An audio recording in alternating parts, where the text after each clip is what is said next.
If I had to name my greatest strength, I guess it would be my humility. Greatest weakness, it's possible that I'm a little too awesome.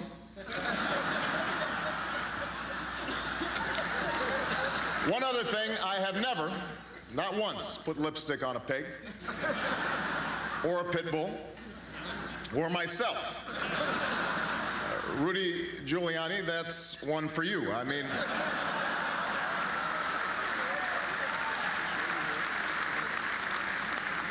who would have thought that a cross-dressing mayor from New York City would have a tough time winning the Republican nomination?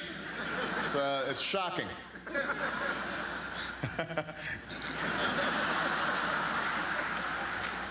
That was a tough primary you had there, John.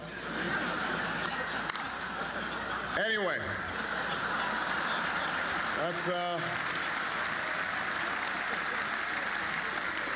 that's who I really am.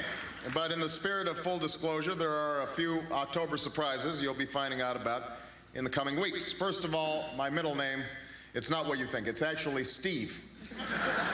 That's right, Barack Steve Obama. Here's another revelation. John McCain is onto something. There was a point in my life when I started palling around with a pretty ugly crowd. I've got to be honest. These guys were serious deadbeats. They were lowlifes. They were unrepentant, no good punks. That's right. I've been a member of the United States Senate. Come to think of it, John, I swear I saw you at one of our meetings. But I know Senator McCain agrees that some of the rumors out there are getting a bit crazy.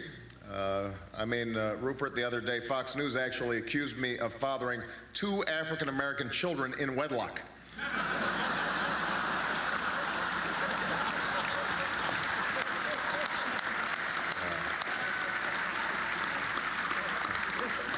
By the way, John, I'm just curious, is Fox News included in the media? Because I'm always hearing about this love. Just curious. Then at one of these campaign rallies, someone in the crowd started yelling, "Nobama," announcing to everyone in the room that I shouldn't be the Democratic nominee because there were far more qualified candidates. I really wish Joe Biden hadn't done that. But at least we've moved past the days when the main criticism coming from the McCain campaign was that I'm some kind of celebrity. I have to admit that that really hurt. I got so angry about it, I punched a paparazzi in the face on my way out of Spago's. I'm serious. I even spilled my soy chai latte all over my Shih Tzu. It was really embarrassing.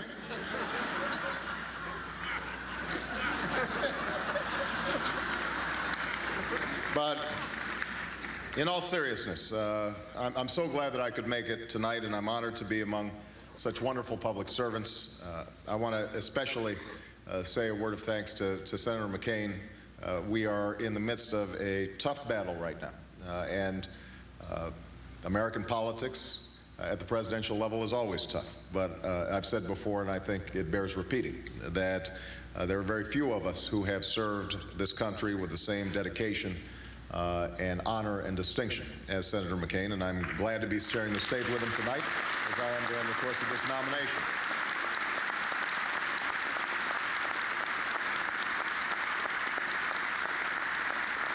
And before I close, I'd like to recognize one such servant who's not with us here tonight, but who was mentioned earlier, and that's our good friend, Tim Russert. I know that Luke and Maureen are here, and I know that Tim enjoyed these dinners very much, and I also know how much he would have enjoyed covering this election. And I know that John and I would have been quaking in our boots preparing for our appearances on Meet the Press. And his absence is not just a personal loss for so many who knew him and loved him, but a profound loss for the country. And we continue to miss him very much. You know,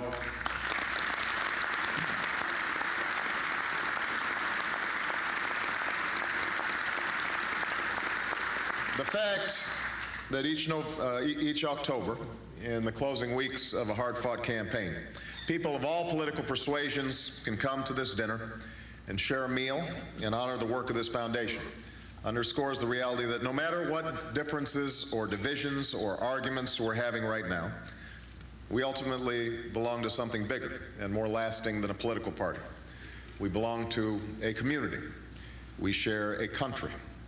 We are all children of God. And in this country, there are millions of fellow citizens, our brothers and sisters, who need us very much, especially now. We are being battered by a very serious economic storm, and for many Americans, it's only deepened the quiet storms they've been struggling through for years. Beyond the walls of this hotel, on the streets of one of the greatest cities in the wealthiest nation on earth, there are men and women and children who've fallen on hard times and hard luck, who can't find work or even a job that pays enough to keep a roof over their heads. And some are hanging on just by a thread. Scripture says God creates us for works of service. We are blessed to have so many organizations like this one and the Catholic diocese that perform these acts of God every day. But each of us also have that responsibility. Each of us has that obligation, especially now. So no matter who we are or what we do, what I believe is each of us in this room asks for and hopes for and prays for enough strength and wisdom to do good and to seek justice and play our small part in building a more hopeful and compassionate world for the generations that will follow. Before Al Smith was a candidate who made history, he was a man who made a difference, a man who fought for many years to give Americans nothing more than a fair shake and a chance to succeed. And he touched the lives of hundreds of thousands, of millions as a result. Simply put, he helped people. And that's a distinction we can all aspire to, and we can all achieve, young or old, rich or poor, Democrat or Republican or independent.